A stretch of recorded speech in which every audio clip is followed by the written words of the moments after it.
사도행전 1장 1절부터 14절까지입니다. 1절부터 14절까지 제가 한 절 여러분이 한 절 봉독하겠습니다. 데오빌려여, 내가 먼저 쓴 글에는 무릇 예수께서 행하시며 가르치시기를 시작하심부터 사도들에게 성령으로 명하시고 승천하신 날까지의 일을 기록. 그가 고난받으신 후에 또한 그들에게 확실한 많은 증거로 친히 살아계심을 나타내사 40일 동안 그들에게 보이시며 하나님 나라의 일을 말씀하시니라.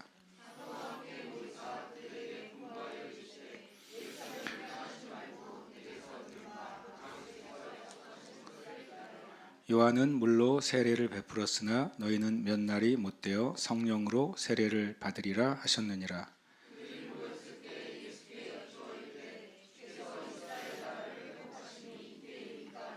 이르시되 때와 시기는 아버지께서 자기의 권한에 두셨으니 너희가 알 바 아니요.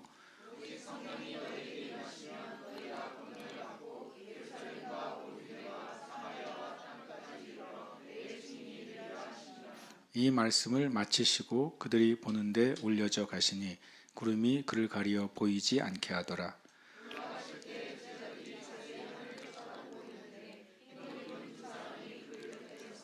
이르되 갈릴리 사람들아, 어찌하여 서서 하늘을 쳐다보느냐? 너희 가운데서 하늘로 올려지신 이 예수는 하늘로 가심을 본 그대로 오시리라 하였느니라.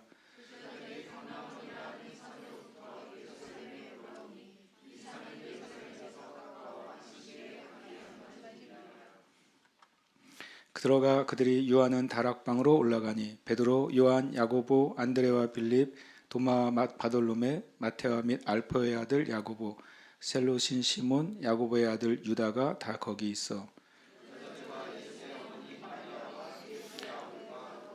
마음을 같이하여 오로지 기도에 힘쓰더라. 아멘.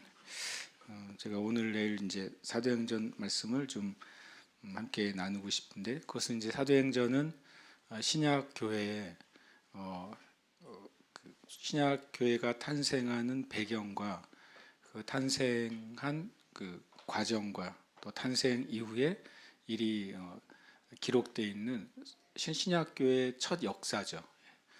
첫 역사이면서 첫 성령의 일을 우리에게 보여주고 있고, 그리고 지난 수요일날 나눈 것처럼 사도행전은 신약 교회의 설교 모음집이에요. 24개에서 26개에 달하는 신약 교회의 첫 설교 모음집이고, 또 성령의 역사를 담고 있는 말씀입니다. 그래서 요즘 사도행전에 더 관심을 제가 가지고 또 계속 말씀을 보게 됩니다. 그래서 말씀 좀 나누려고 합니다.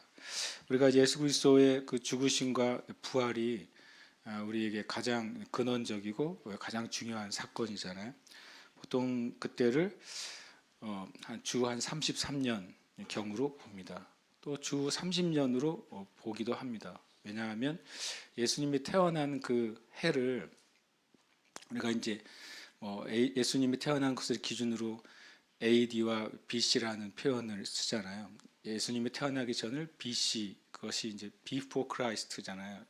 그리스도이신 예수님이 태어나기 전에 세계, 그것을 이제 숫자를 헤아릴 때 BC 몇 년, 거꾸로 이제 BC 1년이면 마이너스 1년이 되는 거죠. 예수님 기준으로. BC 1000년 그러면 예수님이 태어나시기 전 1000년 전이 되는 겁니다. 예수님을 안 믿는 사람도 다 예수님 기준으로 인생을 살아요. 그렇죠? 자기 생일은 예수님 기준으로 생일을 가지고 있잖아요. 여러분, 예수님 믿지 않는 사람한테 당신 인생도 예수님 없으면 없어요 이렇게 말하세요. 그러면 뭔 땡땡 소리야. 그래도 당신이 며칠 몇월 며칠에 태어나셨나요 물어보세요. 그러면 나 뭐 1900 몇 년, 2000 몇 년에 태어났다. 그럼 2000 몇 년 기준이 뭔지 알아? 이렇게 물어보면 의외로 그게 기준이 예수님 태어난 것이라는 사실을 모르는 신기한 인생들이 많아요. 정말로요. 마치 어떤 그냥 누군가가 이렇게 세워놓은 그 연월일치인 줄 알거든요. 그렇지만 예수님 안 믿는 사람들도 자기 인생의 그 날은 예수님을 기준으로 이미 짜여져 있다는 사실은 보고 기분 나빠할지 놀라할지 모르지만 뭐 그건 사실이라는 거죠. 이 사람 예수님이 존재했는지 믿든지 안 믿든지 어쨌든 자기의 생일은 예수님을 기준으로 되어 있는 거예요.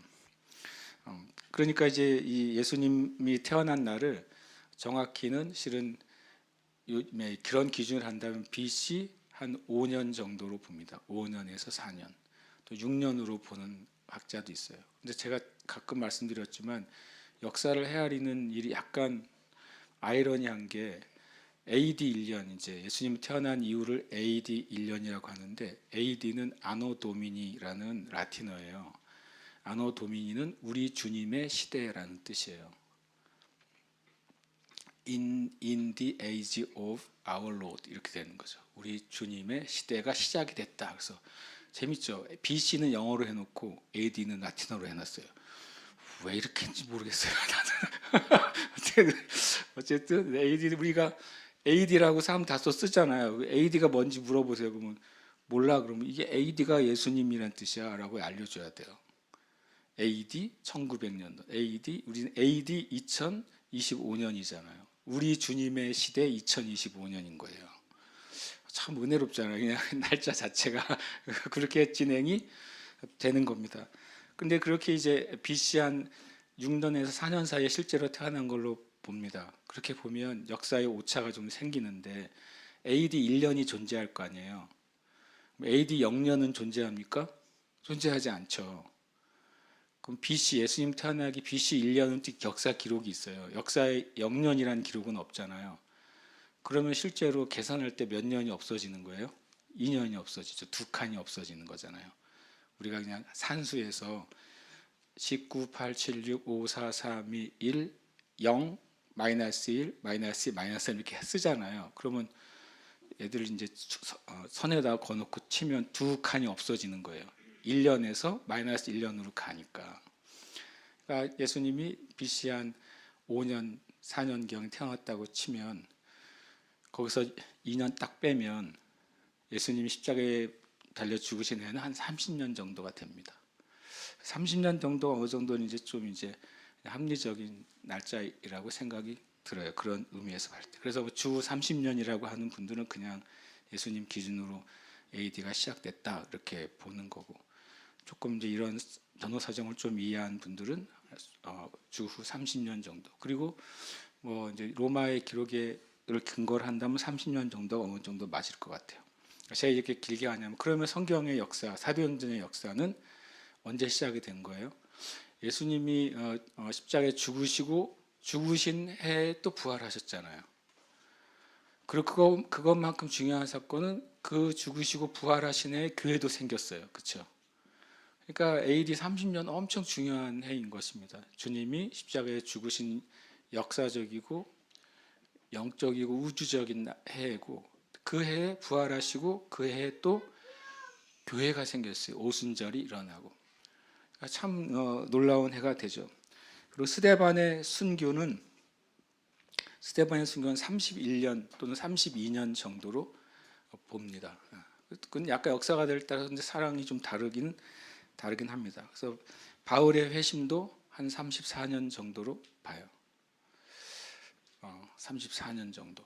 그러니까 이제 예수님 부활하시고 한 3년, 4년 사이에 바울이 회심한 거죠. 그리고 그 안에 박해의 기간이 있죠. 부흥의 기간도 있고 박해의 기간도 존재했던 것입니다. 그리고 그러면 이제 사도행전 28장은 몇 년 정도 될까요? 한 62년 정도로 보는 거예요. 그러면 바울이 회심한 것이 한 4년이라고 치면 바울이 갇히고 사도행전이 끝나는 게 62, 3년. 그럼 거의 한 30년 좀 안 되죠. 한 29, 30년 정도의 기록이 사도행전이라고 보는 겁니다. 어림잡아서 30년, 크게 이제 한 30년 정도로 생각하면 좋을 것 같아요. 30년. 사도 바울이 감옥에 갇히고 돌아가시지 않았잖아요. 그때는요. 그리고 이제 우리가 아는 것처럼 1차 로마에 투옥됐다가 석방이 되죠. 석방된 다음에 이제 기독교 고대 기록에 보면, 역사에 보면 스페인까지 전도여행을 가죠. 스페인까지 전도여행을 갔다가 다시 로마로 돌아왔을 때 2차 다시 투옥이 되고, 네, 그때 이제 그때 디모데 전후서를 쓰나요? 그렇게 쓰시고 그런 이제 마지막 목회 서신을 쓰고 사도 바울이 말한 것처럼 내가 이제 주님께 전제로 부어질 때가 가까웠다라고 말한 그대로 이제 순교를 당합니다. 64년, 65년 경에. 그러니까 사도 바울도 한 30년 주님을 위해 살았다고 볼 수 있는 거죠. 30년의 역사가 이제 사도행전의 역사죠.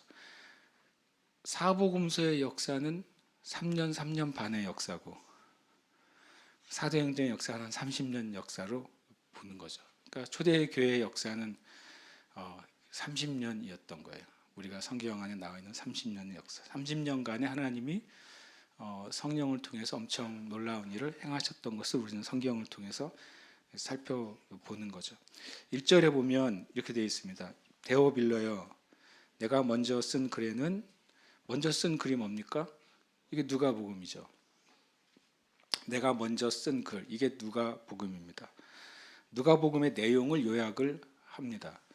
무릇 예수께서 행하시며 가르치시기를 시작하신부터 그가 택하신 사도들에게 성령으로 명하시고 승천하신 날까지의 일을 기록하였노라. 이게 누가복음의 내용을 누가 자신이 명확하게 정리했어요. 누가복음 내용을 이거 왜 다른 걸로 정리하면 가짜예요. 왜냐하면 저자가 말했는데 저자가 누가복음의 내용은 이거야. 예수님이 행하시고 가르치시고 그리고 성령을 통해서 말씀하시고 승천하신, 죽으시고 부활하시고 승천하신 날까지가 누가복음의 기록이죠. 누가복음 1장에 보면 누가가 누가복음을 기록하면서 누가복음의 내용과 목적을 이렇게 말했어요.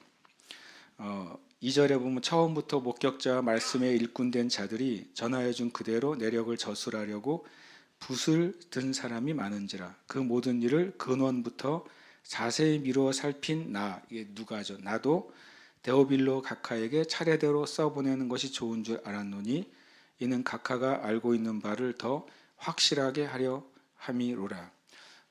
누가는 이 누가복음 사도행전의 기록을 사람들이 다 알고 있는 내용이라고 전제를 하는 겁니다. 여러분들이 다 알고 있죠. 이 얘기를 들었고 어떤 사람은 이 누가복음과 사도행전에 있었던 사건의 그 자리에 실제 현장에 있었던 사람들이고 그리고 또 사도들을 만났고 사도들의 가르침을 받았던 사람, 그 중에 한 명 데오빌로라는 사람에게 당신이 알고 있는 것이 확실하게 하기 위해서 나는 누가복음과 사도행전을 씁니다 라고 말하는 겁니다. 그런 의미에서 이제 누가를 이제 뭐 초대교회 최초의 역사가다 이런 식으로도 이제 후대 사람들이 이제 별칭을 붙이기도 하는 거죠. 왜냐하면 누가가 뭐라고 표현하면 나는 있는 대로 적으려고 했다. 그리고 더 나아가서 나는 순서대로 적으려고 했다. 이렇게 말을 하고 있기 때문에 그렇습니다. 저는 개인적으로는 성경을 읽을 때 사도행전의 사건의 순서들을 만약에 내가 찾아보려면 누가복음을 기준으로 합니다. 저는 성경 자체가 그렇게 증거하고 있습니다. 누가가 나는 차례대로 적으려고 했다고 했으니까 만약에 성경에서 누가복음이 차례대로 적었다고 말했는데 나는 누가복음 차례가 틀렸다고 하면은 나중에 천국 가서 누가하고 한번 토의를 해보세요. 사도 누가 맞는지 누가가 맞겠죠. 그러니까 성경의 증거니까 그래서 전 기준을 그렇게 잡아요. 가끔은 어떤 분들이 이제 뭐 성경의 순서들 막 이것저것 학자들이 논의하는데 나는 그분들보다 부족하겠지만 어쨌든 저는 성경이 누가복음이 나는 차례대로 적겠다고 했고 그것이 우리에게 성령님에 의해서 성경으로 주어졌으니까 저는 그걸 기준으로 삼습니다. 가끔 그 기준이 아닌 순서들이 있더라고요. 저는 안 봅니다. 성경에 이렇게 나와 있지 않으니까. 그러면서 이제 내용이 그래서 이제 예수께서 성령으로 행하신 기록 그게 뭐예요? 누가복음인 거예요. 1절에 보니까 예수께서 행하시며 그 다음에 2절에 성령으로 명하셨다 그랬잖아요. 그러니까 누가복음의 기록은 예수 그리스도께서 성령으로 행하신 사건에 대한 기록이에요. 그럼 사도행전은 뭡니까? 교회가 성령으로 행한 일에 대한 기록인 거예요. 이제는 그 예수님을 통해서 성령께서 예수 그리스도를 통해서 행한 그 일들이 이제는 동일하게 교회를 통해 하나님께서 성령의 일을 행하신 거예요. 그것이 이제 사도행전에 기록이 되는 거죠. 그리고 그 사도행전은 아직 안 끝났죠. 왜요? 지금까지 이어지는 겁니다. 성경에서 유일하게 마무리가 안 끝난 성경이 사도행전이에요. 사도행전은 그냥 있으니라고 끝나요. 계속 사도행전이 사람들을 만났다라고 끝나지 끝인사가 없어요. 사도행전 한번 보실까요? 사도행전 28장이요.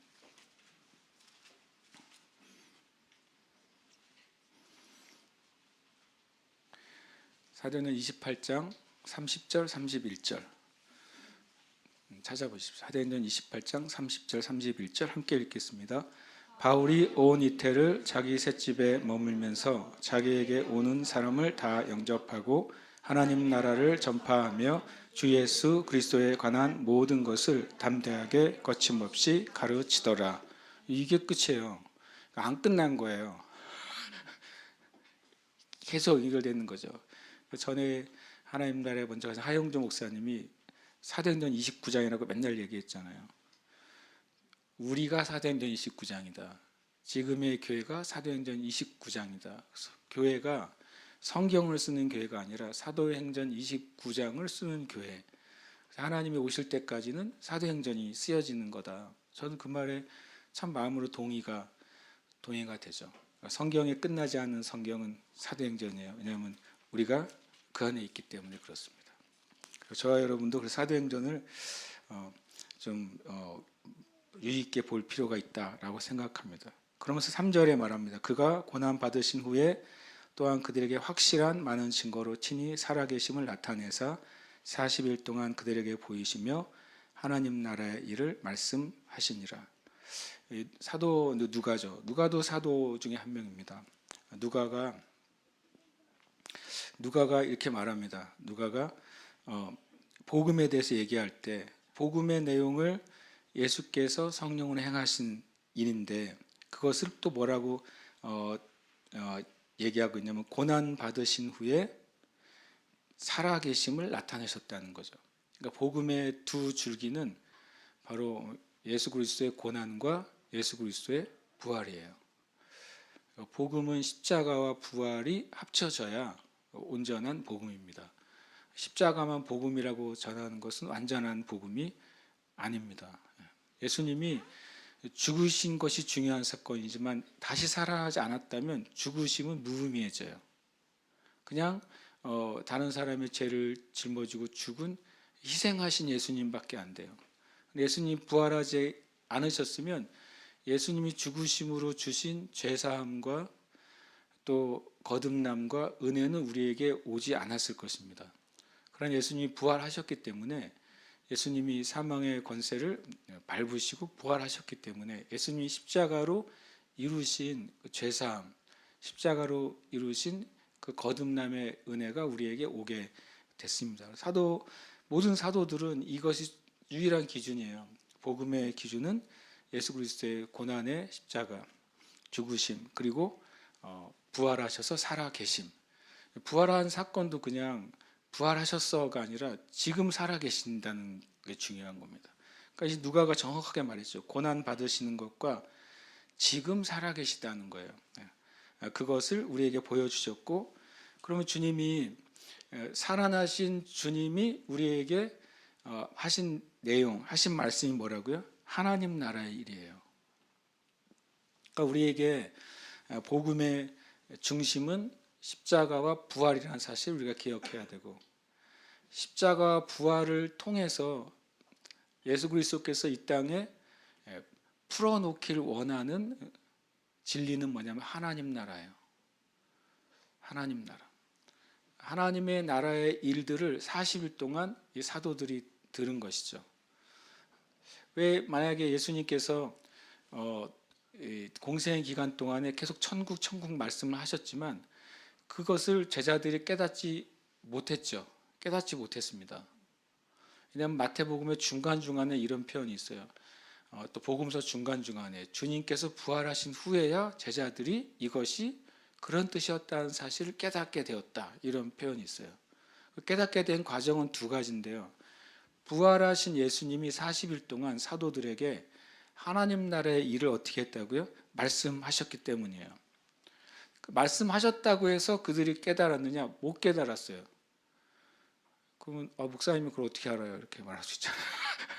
하나님 나라의 일을 깨달았는지 못 깨달았는지 증거가 있어요, 성경에. 그 뒤에 보면 알 수 있어요. 4절 같이 한번 읽어볼까요? 사도와 함께 모이사 그들에게 분부하여 이르시되 예루살렘을 떠나지 말고 내게서 들은 바 아버지께서 약속하신 것을 기다리라. 요한은 물로 세례를 베풀었으나 너희는 몇 날이 보태어 성령으로 세례를 받으리라 하셨느니라. 아멘. 주님이 예루살렘을 떠나지 말고 하나님께서 약속하신 것 그거 기다리라라고 말씀하셨어요. 하나님 나라의 일을 40일 말씀하시고 하나님이 약속하신 것을 기다리라고 말씀하셨어요. 그러니까 제자들이 하나님 나라가 임하기 위해서 하나님이 무엇인가 우리에게 주시려나 보다라고 이해했겠죠. 그리고 그 이해가 6절에 나와요. 6절 같이 읽겠습니다.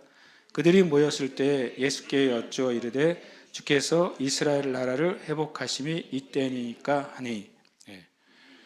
이게 이제 제가 주장하는 바, 제자들이 주님과 공생의 기간 동안 3년 반 말씀을 듣고 역사를 보았죠.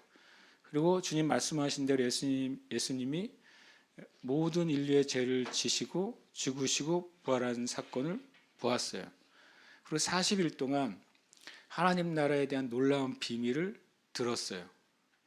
그리고 성령의 약속에 대해서 받았어요.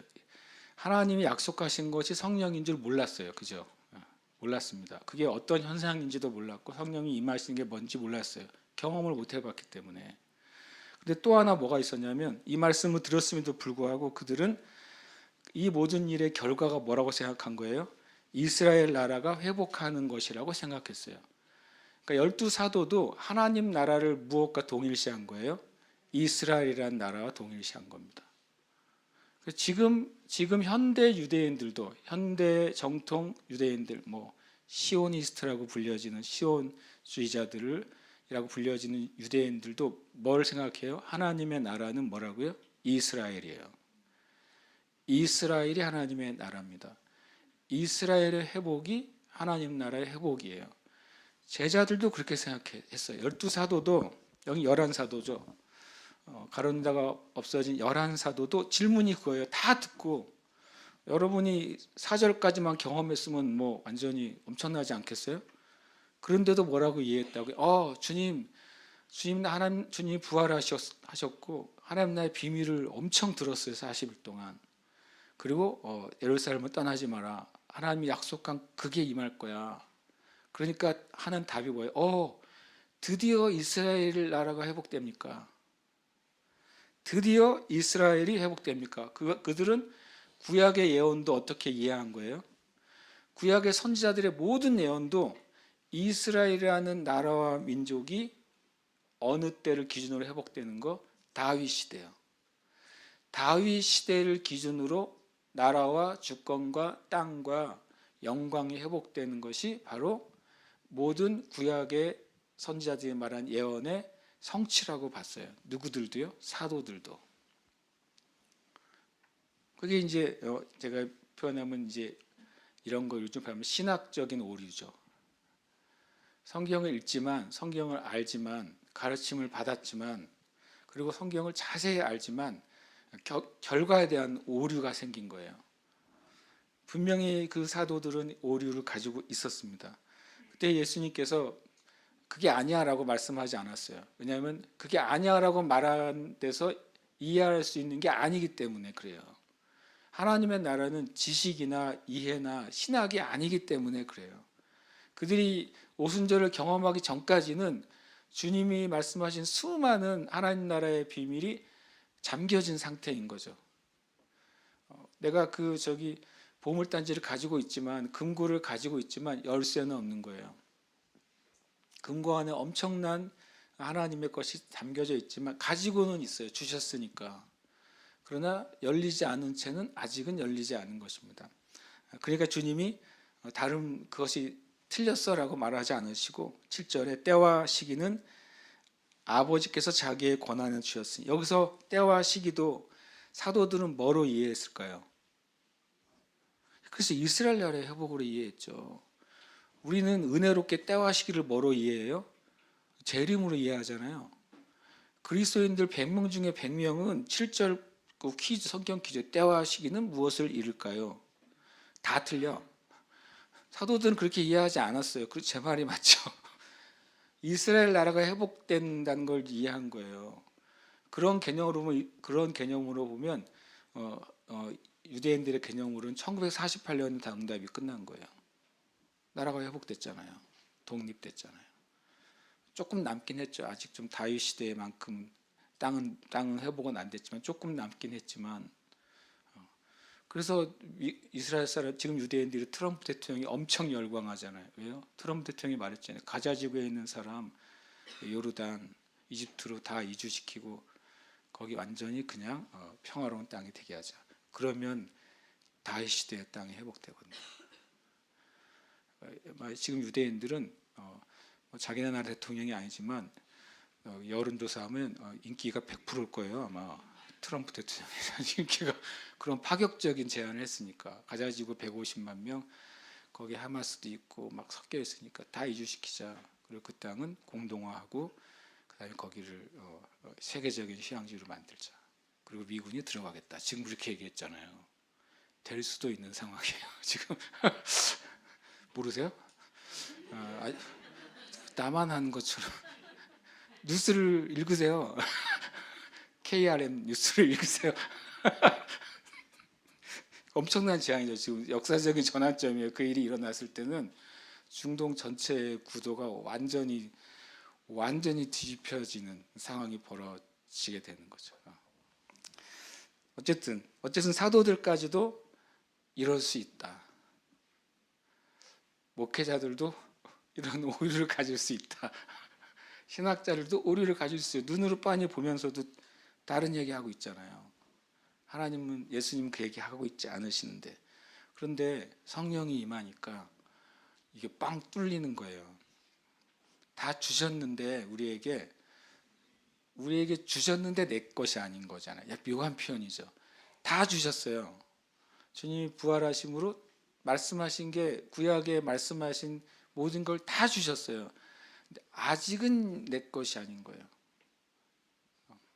이미 주셨는데 아직 내 것이 아닌 상태. 그런데 그것이 빵 열리는 길은, 실은 성경은 오순절날 사건을 통해 그게 빵 열립니다. 오순절 사건 이후에 베드로의 설교, 나중에 야고보의 이야기, 그 다음에 스데반의 설교, 바울의 설교를 들으면 이게 뚫린 거라는 사실이 보이는 거죠. 그래서 성령이 임해야 돼요. 모두 우리가 개인적으로 주님이 약속하신, 하나님이 약속하신 성령 안에 거해야 돼요. 그래야 이미 주신 게 내 것이 되는 것입니다. 계속 기도하겠습니다. 그래서 오늘 내일은 말씀을 이렇게 그냥 한 절씩 읽으면서 얘기를 나눌 거예요. 원래 계획은 좀 더 가고 싶었는데 30분이라는 사실을 생각을 못했어요. 14절까지 읽긴 했잖아요. 근데 읽기는 했어요. 그러니까 읽긴 했는데 실제로는 한 4절 하다가 말았는데, 어쨌든 기도합시다. 저는 여러분 아시겠지만 정말 그게 갈망이 있어요. 주님 부흥을 주시고 그 부흥이 뭐 나를 드러내고 뭐 알려지고 하는 게 아니라 그게 하나님의 소원이라고 제가 느껴요. 이 땅에 있는 그리스도인 한 사람 한 사람이 성령과 진리로 충만하게 되는 것, 그게 저는 하나님의 소원이고 예수님의 소원이라고 생각합니다. 하나님 찾는 사람이 영과 진리로 예배하는 사람이잖아요. 제 표현을 하면 성령과 진리로 충만한 사람 찾으시는 거예요. 그리고 성령과 진리로 충만한 예배에 주님이 왜 그런 예배하는 사람을 왜 찾아요? 그냥 찾는 게 아니라 성령과 진리로 충만한 그 세대 가운데 하나님이 이미 주신 것이 그것을 통해 열릴 것이니까, 그 예배가 있는 사람들이 하나님 부어주시고 이미 주신 것이 나타날 것이니까, 이미 약속하셨잖아요. 믿는 자에겐 이런 표적이 따르리니 그랬어요. 주신 거죠. 약속하신 거죠. 누구의 그것이 표적이 언제 드러납니까? 영과 진리로 충만한 자들이 예배할 때, 그리고 성령과 진리로 예배하는 자들에게 그들의 삶 가운데, 그 각자의 부르심의 영역 가운데 하나님의 그 표적을 주시겠다고 약속하셨잖아요. 그 약속은 이미 성취된 겁니다. 왜냐하면 주님이 그 일을 이루셨기 때문에 성취된 것이죠. 이미 이루어진 것, 그러나 아직 우리에게 나타나지 않는 것, 이미 이루어졌기 때문에 구할 수 있어요. 주님은 약속을 지키신 분이기 때문에 구할 수 있습니다. 계속해서 기도하십시다. 주님, 먼저 주님께 감사를 드리십시다. 주님 감사합니다. 예수 그리스도의 고난과 죽으심과 부활을 통해 창세기부터 시작해서 하나님이 약속하신 모든 약속이 우리에게 주어진 것을 인해 감사합니다. 저에게 주어진 것을 인해 감사합니다. 이제는 주님 성령 안에서 주님께 영과 진리로 드린 예배 안에서 그것이 우리를 통해 나타나고 그리고 흘러 넘치게 되기를 원하시는 주님께 감사합니다. 감사함으로 제가 주님을 예배합니다. 우리 함께 기도하면서 또 주님께 나아가시고 함께 기도하겠습니다.